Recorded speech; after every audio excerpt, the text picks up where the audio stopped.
আজকে আমি নিয়ে চলে এসেছি রথ স্পেশাল খাজার রেসিপি। এই খাজা কিন্তু আমরা জগন্নাথ দেবের ভোগ হিসেবে নিবেদন করে থাকি।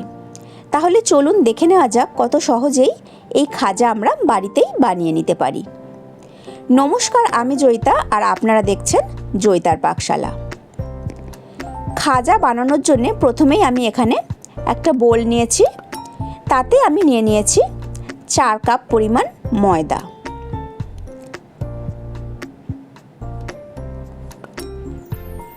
এই ময়দাটার মধ্যে আমি দিয়ে দিয়েছি পরিমাণ মতো নুন আর বড় চামচের 1 চামচ গাওয়া ঘি। ঘি আর নুন দিয়ে ময়দাটাকে খুব ভালো করে আমি মিশিয়ে নিচ্ছি। খাজা বানাতে গেলে কিন্তু ময়ানের পরিমাণটা একটু বেশি দিতে হয়, যাতে খাজাটা ভীষণই মচমচে হয়। খুব ভালো করে আমি হাত দিয়ে ঘিটাকে ময়দার সঙ্গে মিশিয়ে নিয়েছি। এবার রুম টেম্পারেচার থাকা জল নিয়ে আমি ময়দাটাকে একটু শক্ত করে মেখে নিচ্ছি। যেহেতু ময়দাটার মধ্যে ঘিয়ের পরিমাণটা বেশি দেওয়া ছিল, সেই জন্য কিন্তু ময়দা মাখতে খুব একটা বেশি জলের প্রয়োজন হবে না। খুব ভালো করে ময়দাটা মেখে নিয়ে এবার আমি ময়দাটাকে একটা ঢাকা চাপা দিয়ে 20 থেকে 25 মিনিট রেস্টিংয়ে রেখে দিচ্ছি।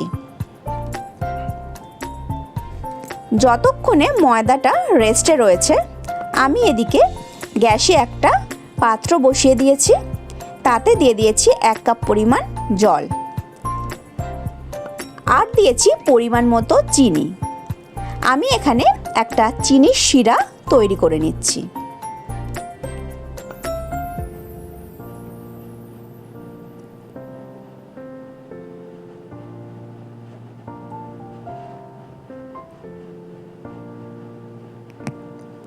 মিনিট 10 খুব ভালো করে ফোটার পরে আমি একটু চেক করে নিচ্ছি চিনির শিরাটার মধ্যে একটা চটচটে ভাব এসছে নাকি।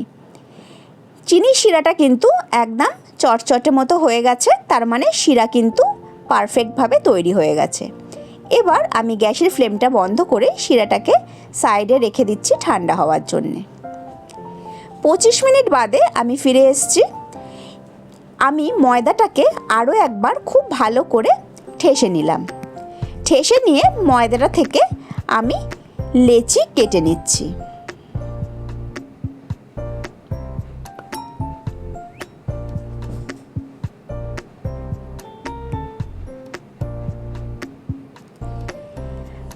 সমস্ত ময়দাটা থেকে আমার লেচি কাটা হয়ে গেছে।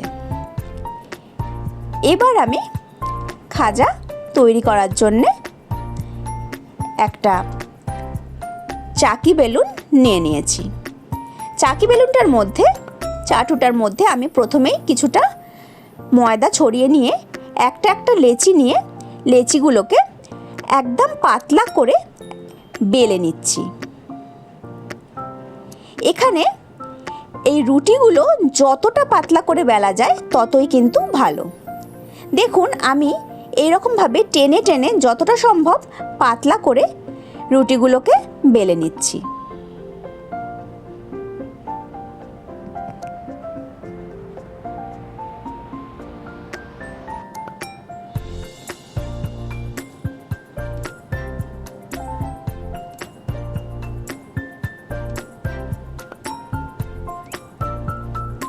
দেখতে পাচ্ছেন কতটা পাতলা করে আমি রুটিগুলোকে বেলেছি।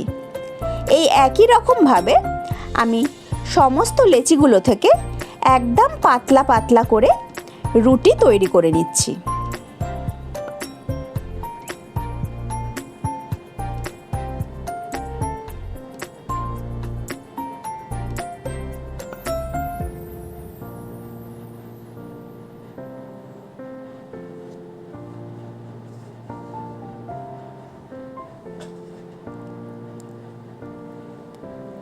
সমস্ত রুটিগুলো কিন্তু আমার বেলা হয়ে গেছে।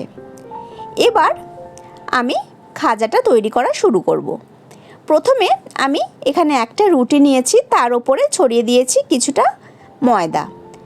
তারপর আমি একটা ব্রাশের সাহায্যে বেশ কিছুটা ঘি আমি রুটিটার ওপর লাগিয়ে নিয়ে ওপরে আবার কিছুটা শুকনো ময়দা ছড়িয়ে দিয়েছি।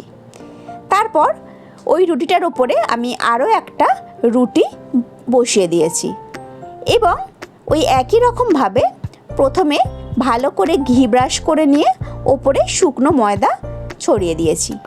এইভাবে প্রতি কটা রুটি আমি একটার ওপরে একটা বসিয়ে নিচ্ছি।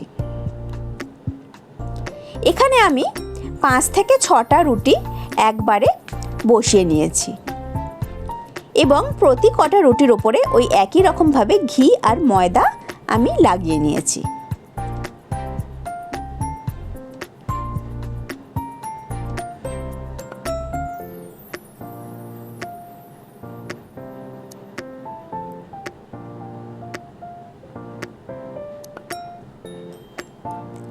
সমস্ত কটা রুটি একরকমভাবে তৈরি করে নিয়ে এবার আমি সবগুলো রুটিকে একসঙ্গে ধরে একটা রোল তৈরি করে নিচ্ছি।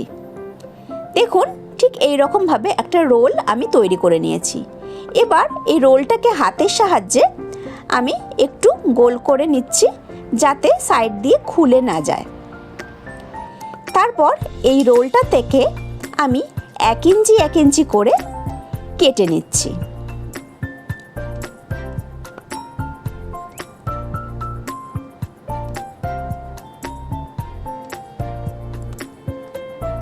দেখুন সমস্ত রোলটা থেকে কিন্তু আমি 1 ইঞ্চি টুকরো করে একটা খাজার টুকরো কেটে নিয়েছি। এবার এই খাজার টুকরোগুলোকে আমি ঠিক হাত দিয়ে একটুখানি চেপে নিয়ে ছোট ছোট করে এই রকমভাবে বেলে নিচ্ছি।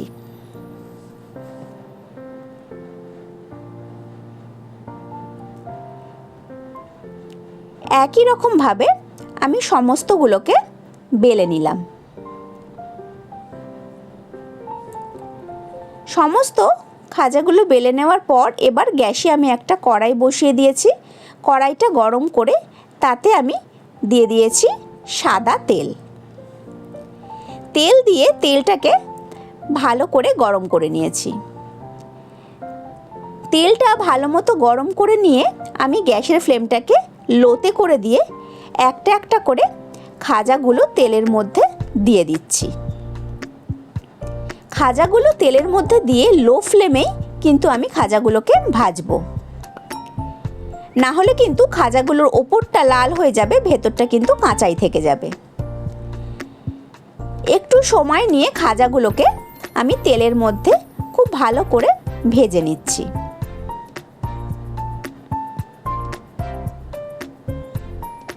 দেখুন খাজাগুলো সুন্দর লাল লাল হয়ে ভাজা হয়ে গেছে আর সাইড দিয়ে কিন্তু খাজার যে লেয়ারগুলো সেগুলো বেশ সুন্দর বোঝা যাচ্ছে। এবার আমি গরম তেল থেকে একে একে সমস্ত খাজাগুলোকে তুলে নিয়েছি। এবার ওই গরম খাজাগুলোকে আমি একে একে চিনির যে শিরাটা তৈরি করেছিলাম তার মধ্যে দিয়ে দিয়েছি। চিনির শিরাটার মধ্যে দিয়ে 10 থেকে 15 সেকেন্ড একটু নাড়াচাড়া করে তারপর সমস্ত খাজাগুলোকে আমি একে একে শিরার থেকে তুলে নিচ্ছি। তুলে নিয়ে আমি রসটা সম্পূর্ণ ঝরিয়ে নিয়ে ভালো করে শুকিয়ে নিয়েছি। শুকিয়ে নিলেই দেখুন তৈরি হয়ে গেল আজকে আমার রথযাত্রা স্পেশাল খাজা। দেখতে পাচ্ছেন সাইডটা কতটা সুন্দর, কিন্তু লেয়ারগুলো খুলে খুলে এসছে আর সুন্দরভাবে বোঝা যাচ্ছে।